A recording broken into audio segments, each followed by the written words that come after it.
All right, we're going to look at trinkets today. I have some very early sims showing which trinkets Havoc Demon Hunter might be using in Season 4, but I also have some opinions of my own despite what the sims might say. Now, of course, right off the bat, I want to make sure I make it very clear that these are early sim results, and there will almost certainly be more tuning passes to these trinkets in the coming weeks. There's only 2 weeks left before Season 4, so there's probably going to be something coming up very soon. There may even be tuning after Season 4 launches when Blizzard gets actual real-world data of how these trinkets are performing. I also want to make sure I say these are not my sims. They were done by another creator, Voodoosaurus. I'll put a link to his channel down below. Okay, so if we take a look at this sim, it's using a pretty basic single target inertia raid build here. Pretty standard gear, kind of upgraded to work with the Season 4 sort of eye level brackets. And we have two results here. First one is the current gear, and the current gear is not what's being shown up here. So this isn't the current gear. The current gear is Whispering Incarnate Icon and Anvil. And then the other result here, which is the one up top,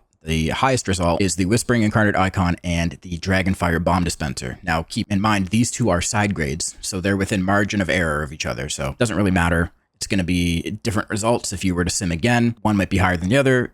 Who knows? So that's what sims are telling us, but there's a few thoughts that I have on this. The first thought that we can sort of just expand upon, just by looking at all of these results here, is that Whispering Incarnate Icon is going to be one that we're all going to be hunting for. It's a pretty basic trinket that you get, wear it, you don't have to worry about it. It's giving you a boatload of your primary stats. So for us, it's going to be crit. You could see on this one, it gives 1,539 critical strike. It's also giving 1,283 agility. And then when other people in your raid team are also using this trinket, or even in your Mythic Plus team, you're also getting their buffs, which could be different stats, probably could be mastery or whatever. This trinket is actually really good. It's exceptionally good. I believe it's over in stat budget, like it's giving too much.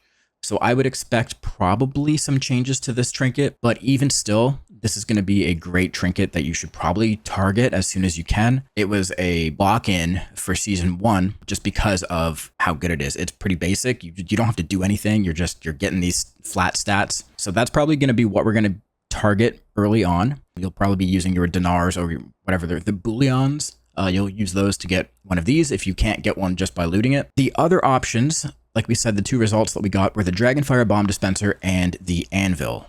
So the Anvil is this here, the Elementium Pocket Anvil. Now we used both of those trinkets in Season 2. And if you remember using them, they weren't that fun to use. They were kind of cumbersome. They were clunky. They did pretty well. I'm not too sold on using them again, even if they sim higher. The way that they were used in Season 2 were through macros. Truthfully, that's how most people use them. There is a optimal ideal way that you should be using Bomb Dispenser, for example. Like you want to make sure that you're using it and the bombs are exploding inside of your initiative window. So you're getting the crit bonus, the crit damage bonus. But I couldn't be bothered with that. A lot of other people really couldn't be bothered doing that. You could just macro it. You could macro it into, I believe I had it macroed into Blade Dance, either Blade Dance or Chaos Strike, one of the two. And I had the Elementium Pocket Anvil macroed into the other one. I don't know if I have the macros here. Okay, yeah, I do. So I had the Elementium Pocket Anvil macroed into Chaos Strike, and I had the Bomb Dispenser macroed into Blade Dance. So if you guys want these macros, I will put them into the description of this video. There's not much to them. I just have a stop macro for I-Beam, and then a cancelaura for Netherwalk. And then you just do /cast Chaos Strike /use Elementium Pocket Anvil. Same thing with the Blade Dance one. I have my prismatic bauble in there because I'm flashy like that. I'll take that out before I paste it into the description. That's how we use those two trinkets in Season 2. It's probably how we'll use them again in Season 4 if you decide to go that route with your trinkets. But personally, I'd like to steer away from using those. And it's just, guys, it's Season 4. It's an awakened, fated season. Doesn't really matter. You're going to be killing bosses you've already killed before. There's no real prog. There's no Hall of Fame. There's no race to world first.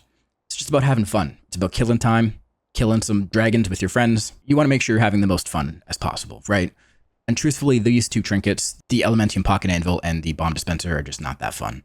Unless you find them fun, then okay, go ahead and use them. But what I find fun is using Ashes of the Ember Soul. So that is one of the results here. I'm having a lot of fun using this season in Season 3. It makes your metas absolutely blast. You have this window of damage, and this lines up with that as well, because it is a 2-minute cooldown. It's a lot of fun to use.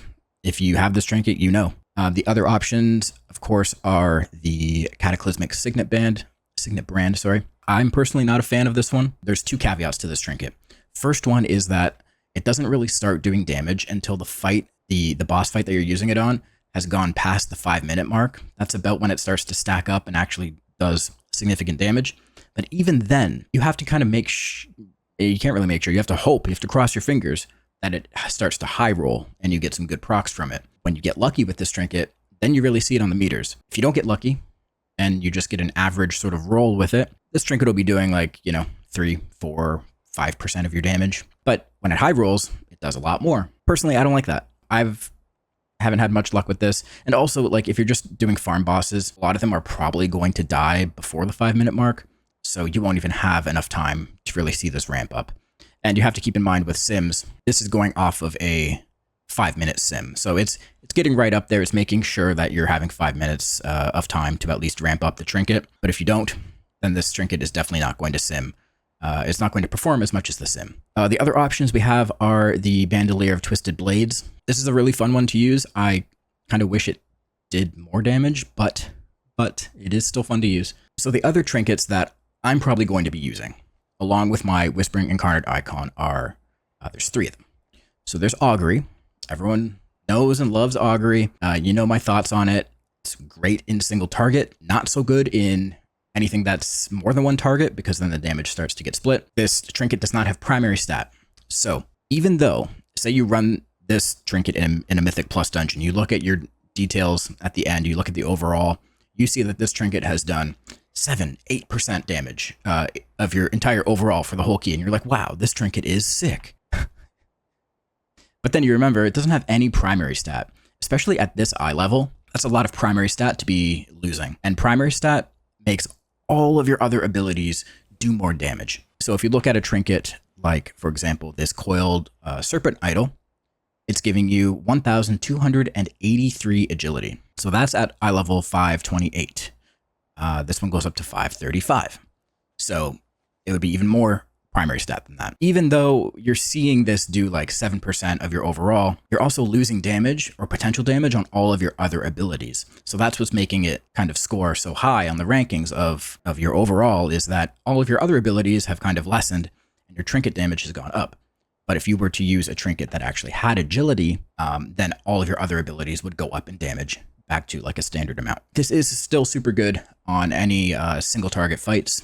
If it's a pure single target raid fight, I would totally consider using Augury. So I'm definitely going to be getting one of these one way or another, whether I loot it or I buy it with a bullion. The other super fun one, is Manic Grief Torch. I think this one is going to be really good early on for a couple reasons. One, it's a damage trinket, so it's going to benefit from critical strike, which we have a lot of, and anything that we hit with a critical strike gets amplified. That damage gets amplified by Know Your Enemy. So this is something that you have to keep in mind with a lot of trinkets.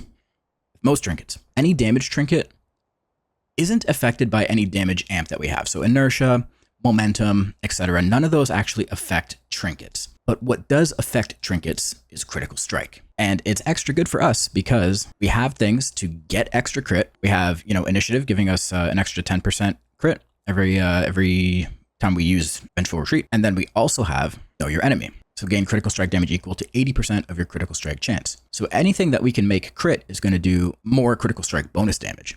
So something like the Grief Torch, every time you're able to use it and it actually crits, you're doing more damage with it than somebody else would who doesn't have all that extra crit and who doesn't have the Know Your Enemy crit damage bonus. So Manic Grief Torch is super fun to use. It has a boatload of agility again, and the great thing about it is that anytime somebody in your raid or your party dies, the cooldown on it is reduced by 90 seconds. So it's a 2-minute cooldown, naturally. Then anytime somebody dies, you take 90 seconds off that. You could potentially end up using this quite a bit on a prog raid fight, or even in Mythic Plus. You don't want your team members to be dying. Obviously, nobody wants that. But if they do, you're getting resets on your trinket, and you're just going to be doing more damage. There's also a really troll but funny weak aura that you can get that whispers your teammates every time they die, and it thanks them for the trinket reset. So that's a lot of fun to play with. And the other trinket that I would consider using is Beacon to the Beyond. And again, everyone knows this one, but it falls into the same trap as Augury, where this trinket does not have any primary stat on it. So you're missing somewhere in the ballpark of 1200 agility. You're getting 844 mastery, which is fine, but we have a lot of mastery right now. Best thing about this, though, is it's on-demand massive damage. So you can see just by looking at the tooltip here, this is a eye level 528 one, and it's doing over 1 million damage. 1 million cosmic damage split between all nearby enemies. So it's best used on a single target, like a single target priority. It's going to be doing 1 million damage before it crits. So if you get lucky and it crits, a critical strike does naturally 200% damage. But then we're getting extra bonus damage from Know Your Enemy.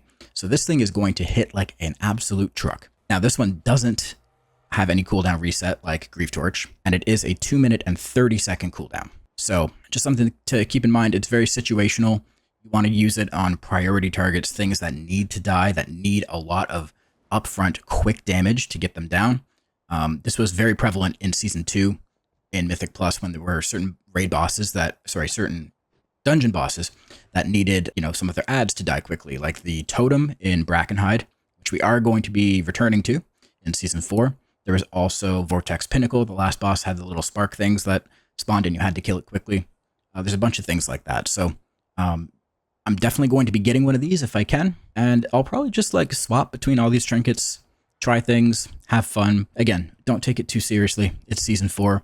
No one else is taking it seriously. There's no race to world first. Liquid isn't playing. Echo's probably not playing seriously. There's guilds that are just not playing Season 4 at all, so don't worry about it. Play whatever trinket you have fun with. There are going to be some that are better than others, and I've pretty much outlined all of them here for you. Now, one last thing I want to mention is that I do have a brand new podcast that I have started up with my buddy Preheat. It is called the Warcraft Workshop. In our last episode, we had Automatic Jack, and we had a great talk about healing and just general things when it comes to Season 4, what we're expecting, the meta, what tank is going to be prevalent, what DPS are going to be standouts, all that fun stuff. And the main goal of the podcast is to allow you, the viewer, to listen and walk away with a list of tangible advice or tips and tricks that you can apply to your gameplay right away. You can go and you can make these tweaks to your UI or your gameplay or even just your mindset. So if that sounds like something you're interested in, the link will be down in the description.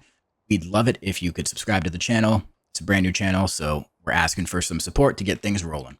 All right, guys, thanks for watching, and I'll catch you next time. Peace.